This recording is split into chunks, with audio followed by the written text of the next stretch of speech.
Beneath our feet lies a shadow world, carved not by rivers or earthquakes, but by human hands. A world of passageways, chambers, and hidden lives that most of us will never see. Imagine walking over a quiet patch of land, unaware that below you stretches a labyrinth where entire communities once thrived, secrets were hidden, and history was written in silence and stone. These are the underground societies, the tunnels and burrows we built when survival, faith, and ambition demanded we go below. The story of humanity is not just one of reaching for the skies, it is also one of burrowing into the earth. Thousands of years ago, in the Cappadocia region of modern-day Turkey, volcanic rock created the perfect canvas for an underground city. People dug down, room by room, tunnel by tunnel, until vast metropolises emerged beneath the soil. The city of Derinkuyu, for instance, could house more than 20,000 people. Imagine that, schools, stables, wine cellars, even chapels, all hidden beneath the ground. To outsiders it looked like barren rock, but below, life bustled. Fires flickered in stone hearths, children played in chambers, and traders moved through darkened halls. Ventilation shafts carved with ingenious precision brought in fresh air. Heavy stone doors could roll shut to protect inhabitants from invaders. It wasn't just a city, it was a fortress carved in silence, protecting families from raiders, armies, and the relentless uncertainty of the ancient world. But Turkey was not alone. Across the world, humans turned to the underground whenever the surface felt too dangerous. In China, in Shanxi province, millions of people still live in yaodongs, cave dwellings carved into the lowest cliffs. Warm in winter, cool in summer, these subterranean homes are practical marvels of natural insulation. To visitors, they might look like simple openings in a hillside. But step inside, and you'll find kitchens, bedrooms, and courtyards, echoing with the laughter of families who have known no other home. What might seem unusual to us is to them a tradition stretching back generations. Sometimes, though, underground life was born from desperation, not choice. During World War II, the Vietnamese built vast tunnel networks to resist one of the most powerful militaries in the world. The Cu Chi tunnels stretched for over 250 kilometers, weaving beneath jungles and rivers. Inside, fighters lived in suffocating darkness, often unable to stand upright. They cooked, strategized, and even performed surgeries underground. To American forces above, the jungle seemed quiet, but it was alive with shadows moving silently beneath their boots. Soldiers could vanish into the earth, reappear behind enemy lines, and vanish again like ghosts.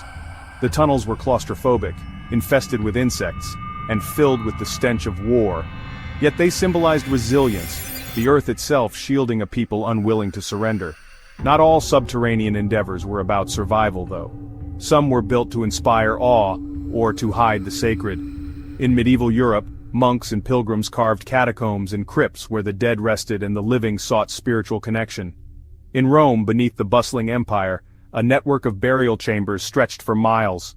Within those narrow candlelit corridors, early Christians gathered to pray in secret when persecution above grew too harsh. The air was heavy with dust and reverence. Each symbol etched into the walls was both a declaration of faith and a quiet act of defiance. And sometimes our underground creations border on the surreal. In 1963, in the small town of Wieliczka, Poland, miners working the salt deposits left behind something astonishing. Deep beneath the earth, they carved entire chapels out of salt, complete with ornate chandeliers, altars, and statues. Even the floor tiles are carved salt. Step into that underground cathedral, and you are surrounded not by marble or gold, but by the shimmering remnants of ancient seas, sculpted into sanctity by human hands. Yet, tunnels are not always places of wonder. They can be the theaters of crime, smuggling, and escape. Throughout history, from Prohibition-era America to modern borderlands, smugglers have used underground passageways to move contraband unseen. One of the most daring uses of tunnels came during wartime prison escapes. The infamous Stalag Luft III prison camp in World War II witnessed the Great Escape, where Allied prisoners secretly dug tunnels named Tom, Dick, and Harry. Armed with little more than spoons, tin cans, and determination, they moved earth handful by handful, concealing it in their trousers and scattering it during daily walks. When the night of escape came, dozens of men slipped into the tunnels and crawled toward freedom, their breaths echoing in the narrow silence.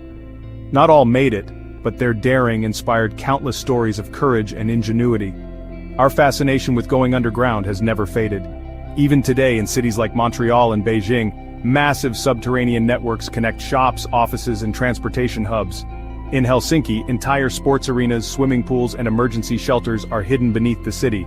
If conflict or disaster comes, whole populations can retreat into these underground sanctuaries. The ground beneath us, it seems, is both shield and secret. And then there are the mysteries we still struggle to explain. In Ecuador, in the Amazon basin, rumors persist of vast tunnel networks built long before recorded history. Some claim they stretch for hundreds of miles, linking temples and sacred sites. Theories range from lost civilizations to natural formations mistaken for human handiwork.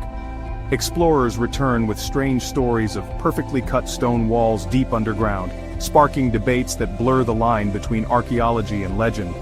Are these forgotten societies hiding just out of sight, waiting for rediscovery?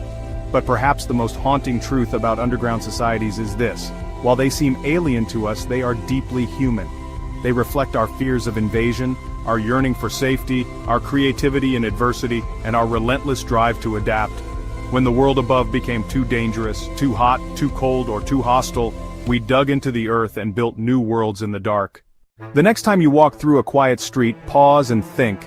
Beneath the asphalt and stone, beneath the roots and soil, there may lie another city, a forgotten refuge, a buried cathedral, or the whispering echoes of people who once lived their entire lives in the shadows. Humanity has always sought shelter in the sky, in the seas, and on the mountains. But sometimes, our greatest ingenuity is found in the silence beneath our feet, because when the earth became our enemy, we turned it into our ally, and in doing so, we left behind not just tunnels, but monuments to survival, resilience, and imagination, hidden in the deep, eternal dark.